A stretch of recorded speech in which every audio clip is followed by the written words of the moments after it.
Bonjour, vous êtes responsable d'association, vous êtes venu dans le cadre des rendez-vous de décembre 2018 d'Essentiel qui sont organisés par Kaléidoscope. Est-ce que vous pouvez vous présenter votre association et les raisons pour lesquelles vous êtes venu à ces rendez-vous? Alors bonjour à vous, je suis Stéphane Bionnet, président de l'association Les Rameurs des Îlets, au Robert. On est une association qui a commencé à travailler dans les quartiers de la politique de la ville. On est là pour l'amélioration du cadre de vie dans ces quartiers. Et donc, on fait pas mal de choses. On est un petit peu Polyvalent, polyvalent. Voilà. présent sur le terrain auprès des populations. Voilà, est-ce que vous pouvez nous dire un petit peu plus, en fait, peut-être un petit peu de l'histoire de l'association, les raisons pour lesquelles vous l'avez créée, et puis nous donner des exemples d'activités, peut-être? Alors, je ne suis pas à l'initiative de l'association, moi j'y suis arrivé un peu après, mais c'est essentiellement parce qu'on a constaté que dans des quartiers défavorisés, les gens sont très renfermés sur eux-mêmes. Et l'objectif était de leur permettre, d'une part, d'avoir un meilleur cadre de vie, mais d'éviter de rester cloîtrés dans la maison, de sortir un peu et de vivre avec leurs possibilités. Alors, au niveau des activités, on a... je vais parler des choses en cours, ce sera plus simple. On a un jardin partagé, on a un atelier mode, où on apprend aux jeunes filles à être modèles, donc apprendre à défiler, apprendre à poser, mais aussi et surtout apprendre la partie juridique du monde de la mode. On a un atelier de l'autre côté de l'appareil, donc un atelier photographie, où on apprend aux jeunes et aux moins jeunes à découvrir un appareil photo et à apprendre à l'utiliser, à apprendre les bases de la photographie. On a aussi un atelier percussion, un atelier j'allais dire cours particulier, mais c'est une aide à la scolarité, on va dire. Et qu'est-ce qu'il y a encore? On est en train de finaliser un atelier cuisine. Et puis, à partir de janvier prochain, on aura un atelier Internet. On va faire un petit... L'équivalent d'une petite cyberbase, voilà, avec des ordinateurs, etc. Mais elle sera ouverte à tous, mais elle est faite essentiellement pour les quartiers de la politique de la ville. D'accord. Alors justement, vous parlez de quartiers de la politique de la ville.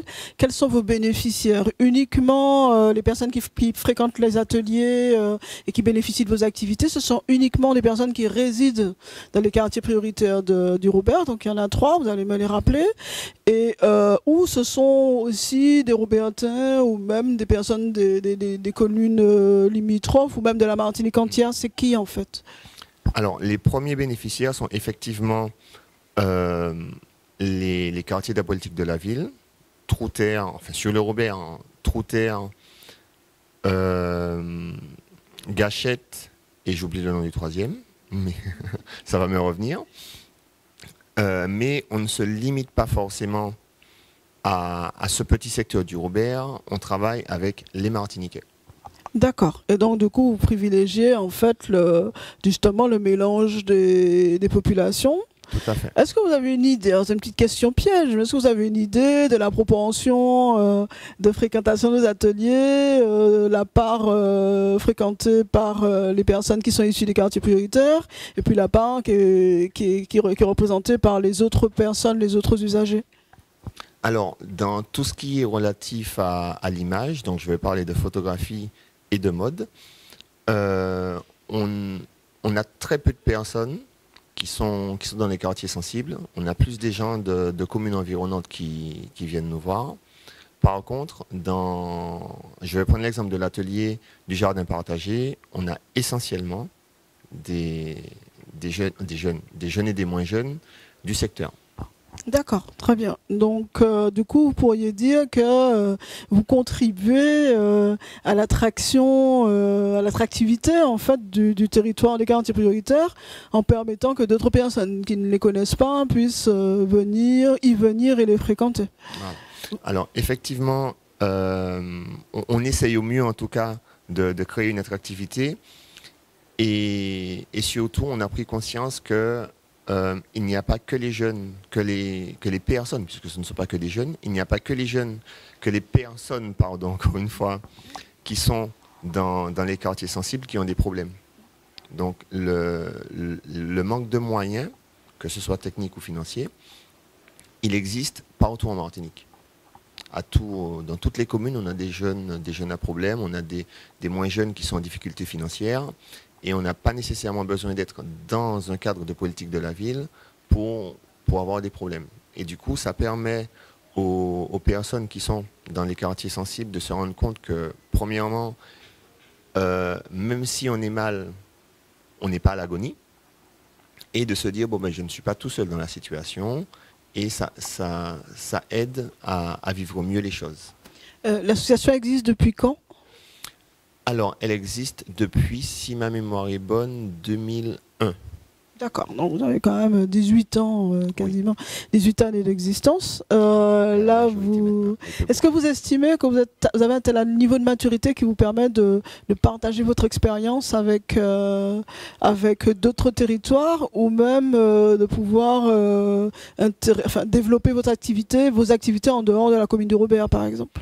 Alors, je ne sais pas si je dois parler de degré de maturité, parce que j'estime que avec 1 an ou 10 ans d'expérience, on a toujours un partage à faire avec les autres. Donc l'esprit que l'on a, c'est essentiellement un esprit de partage et pas de compétition, mais de collaboration. D'accord, très bien. Donc justement, en parlant de collaboration, de partage, donc on en revient à votre venue ici aujourd'hui. Donc nous sommes sur la journée qui est consacrée en fait aux ateliers participatifs, collaboratifs avec les acteurs associatifs ou les porteurs de projets. Donc vous avez déjà participé à un atelier, donc l'atelier justement sur les partenariats avec les autres acteurs économiques. Qu'est-ce que vous en avez pensé? Quelles leçons vous en tireriez en fait? Alors, s'il y a une chose par laquelle j'ai envie de commencer, c'est simplement que je suis un jeune président, mais surtout un jeune membre de la vie associative. Et j'estime que j'ai un grand besoin d'apprentissage. Donc, tout ce qu'il y a comme formation à laquelle je peux participer, ben, je n'hésite pas à venir me renseigner, à venir récupérer le savoir qu'on distribue à tout vent. Et pour venir à cet atelier, à l'atelier dont on parle, il y a pas mal de choses. Et il y a une phrase qui a été dite qui m'a marqué parce que c'est exactement ce que je pense. Le problème que l'on a, c'est qu'on a pas mal d'idées qui nous sont implicites, mais qu'on ne met pas forcément à contribution de la même manière, de la bonne manière, pardon. Et le fait de participer à ces ateliers nous permet d'avoir une ligne directive qui font qu'on ira plus facilement dans le bon sens. Donc, on n'a pas forcément de garantie de succès, mais on a une garantie de progrès avec ce type d'atelier. C'est vrai qu'on a des obligations de moyens, pas de résultats. Après, c'est vrai que les objectifs de Kaleidoscope, c'est de vous outiller, de vous donner des méthodes, etc. Bon, vous avez dit que vous avez retenu un élément, c'est celui-là. Est-ce qu'il y a un outil qui vous a marqué plus que d'autres abordés dans l'atelier ou pas? Ben, il y a un outil qui m'a forcément marqué parce que j'adore ce système, c'est le grand principe du débat. On n'est pas dans un système scolaire où c'est le prof d'un côté et les élèves de l'autre. C'est un mélange d'informations. Chacun d'entre nous distribue ses informations et récupère les informations des autres. Et j'aime beaucoup ce principe. J'estime que c'est beaucoup plus facile d'apprendre quand on partage tous en même temps, plutôt que quand c'est une personne qui distribue une information. Alors justement, ces outils-là sont faits pour vous. Est-ce que vous comptez les mettre en œuvre en tant que jeune président d'association pour pouvoir animer vos réflexions avec vos membres, avec vos bénéficiaires, travailler sur vos nouveaux projets voilà, est-ce que ça vous dit, ça vous inspire? Alors, effectivement, je vais mettre en œuvre ce que j'apprends à 2 échelons différents. Le premier échelon, c'est justement de mettre en pratique les informations que je récupère, mais d'utiliser cette technique d'apprentissage au sein de l'association pour faire évoluer les choses. Dans l'atelier mode, proposer par exemple proposer l'atelier de manière plus dirigée vers un partage qu'une distribution d'informations. Et donc voilà, pour reprendre ce que je disais au départ, l'idée sera d'utiliser ce que j'apprends aujourd'hui dans tout ce que j'aurai appris et tout ce que j'apprendrai après, à la fois dans un cadre de mise en pratique, mais aussi dans un cadre d'utilisation en tant que formateur et en tant que formé. Très bien. Est-ce que vous recommanderiez cet atelier à des collègues responsables d'associations? Oui, sans aucune hésitation, je dirais oui, parce que tous les ateliers auxquels j'ai participé jusqu'à aujourd'hui sont pour moi très bénéfiques. On apprend énormément de choses, et je vais prendre un autre exemple qui remonte à quelques mois, où on m'avait proposé de participer à une formation en gros, c'était pour être dans le conseil citoyen. Quand j'ai commencé cette formation, dans la présentation que j'ai faite, j'expliquais au formateur que je savais à peine ce que ça voulait dire conseil citoyen. Je me suis renseigné pour ne pas arriver totalement ignare à la formation. Et à la fin de cette semaine de formation, je me suis dit, mais en fait, on a énormément d'importance dans le fonctionnement d'une ville, et plus on sera acteur et non spectateur, plus il y a des chances que la ville fonctionne. Et voilà, tout ça pour dire que dans toutes les formations que j'ai eu l'occasion de participer, je me suis retrouvé grandi. Il y a énormément de savoir qui est distribué, et je pense que on a tout à y gagner, et je conseillerais sans hésitation tous ces types de formations à mes collègues. Bon ben écoutez, merci beaucoup, merci pour les encouragements, et puis bonne continuation en tout cas dans la mise en œuvre du projet associatif, en espérant que dans quelques mois vous viendrez nous voir pour nous dire voilà, ça y est, je suis prêt, je veux changer d'échelle. Je le souhaite. Je vais changer d'échelle, je vais utiliser mes bonnes pratiques pour les dupliquer, pour aider d'autres en fait à les apporter à un autre niveau. Et là, on vous sera, en tout cas, on sera à l'écoute, on sera toujours là pour vous accueillir. Alors, un petit conseil ou une petite recommandation, une petite idée pour pouvoir aller plus loin en termes d'attente.